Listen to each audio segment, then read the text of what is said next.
Good afternoon. Blessings, everybody. Y'all, I just stopped by to tell somebody God is still on the throne. Don't give up yet. He's working on your behalf. It's going to be okay. Keep pushing. Okay? So, I stopped by. I got to share a little bit of my life with you, what's going on. Because I can laugh at myself. It's all good. God got me. I'm not worried about it. But look, so just breathe this out. And, it's been such a blessing. But at the same time, my life has turned hectic.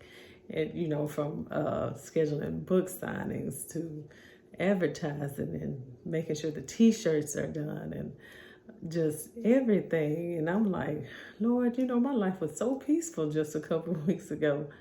What happened? Where is my peace? The Lord said, okay, he didn't say, but crazy woman, I am your peace. He said, but when you start doing things on your own, that is where you tend to enter into unrest. As I start reading and I come into Luke, where Jesus is entering into Jerusalem. And it says Jesus wept. And he says, if they had only known the peace that belonged to them. He said, but their eyes are blinded to the fact. And so I started thinking, the peace that belonged to them. And, it's like, it's the Romans, they're living in a time where whatever they want, you grab your sword, you grab your posse, and you go and overtake somebody. You go take what you want, right? God said, that's not the way. The peace that belongs to you. How do you beget the peace that belongs to you? He said, that's not what I do. He said, what I do is, he said, instead of grabbing your sword and going to fight, take up your cross and follow me. Because when you approach things with that mindset, with the mindset of, I'm walking in righteousness, with the mindset of, I'm leaning not to my own understanding, but Lord, I'm trusting you and your ways your right ways of doing things, which, involve humility and doing justly. And, when you walk in those ways, that's when you're living a life. Because if you live the life of, I'm just grabbing my sword and I'm going to fight, that's just going to lead to a life of more unrest, right? Because if you believe the Bible says you shall reap what you sow.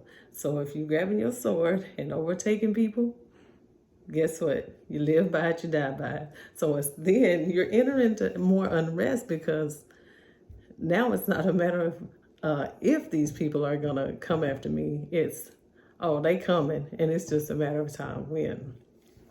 Luke 1:79 says, God says, I will order your feet into peace. I will guide your feet into peace. And so when we walk according to his word, that's exactly what happens. First Peter says, seek peace and ensue it. Go after it, pursue it, because it's belonged to you. And when you walk in those righteous ways, when you're pursuing peace, hey, that is when your burden becomes easy and your yoke becomes light, because you're doing things the way God would have you doing.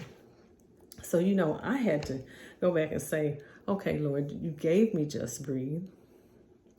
Nothing that you give me is going to be stressful or it's going to have strife attached to it. So, Lord, it's nothing you're doing. It's something that I'm doing that's leading to this unrest and the lack of peace that I'm feeling. So, I had to think. The Lord said, wait a minute. He said, so to get back to that peace, this is what you got to do. When you get up in the morning, you know how you was getting up in the morning and I was the first thing on your mind? Get back to getting up in the morning where I'm the first thing on your mind. Instead of getting up with the agenda on your mind for your day, get up with me on your mind. Instead of getting up and starting your day, ordering your day around, Get up and seek me and let me command your day and watch everything fall in line. And y'all, sure enough, when I said, you know what, I'm not going to be stressed out about this at all, it's then that I started getting phone calls and messages. You know what? You're there. Let me, friends and family, you're there. Let me handle this. I'm here. I can take care of this for you. Family, you know what? Let me take care of this for you. Then when I stopped trying to do it all myself, my peace came back, because now God is ordering my steps. He's ordering my thoughts, because I'm seeking him first. I'm delighting in him. And so, he's going to make all well in my life. Bishop Johnson said something the other night when he gave us how to put the devil to flight, how to put the enemy to flight. One of the things he said was prevailing prayer. So when we're prevailing in prayer in the morning, throughout the day, or whenever, we're putting the devil to flight. We're not even giving place for him in our day, because when we're not even giving place, if he was to rear his head during the day, all is well, because we know God is in control. We're not doing it ourselves. God is in control. He's ordering our steps. He's ordering our thoughts. So anything he bring against us, it's benign. It ain't going to work. He can conjure it up, but it ain't going to work, okay? Because my God is bigger than, right? Right. Okay, so, and that brings me to another thing. Jesus said in his word, he said, when he was going, he said, my peace I give to you. My peace I leave with you. Peace is a promise. He gave that to us. He said it belongs to us. And that is how we know anything that is disrupting your peace is probably not of God. It's probably not of God, because nothing that he gives you is going to be stressful. It's not going to bring you any kind of strife in your life, right?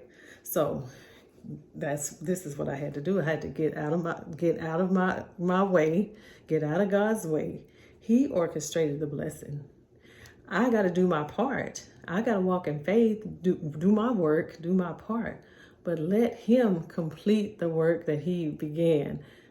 Don't get in the way trying to be God and do more than what I need to do. Let God do what he do. He is the miracle worker, okay? He does things big and not small. So anything that he does is going to be way more outstanding and bigger than what I can do myself.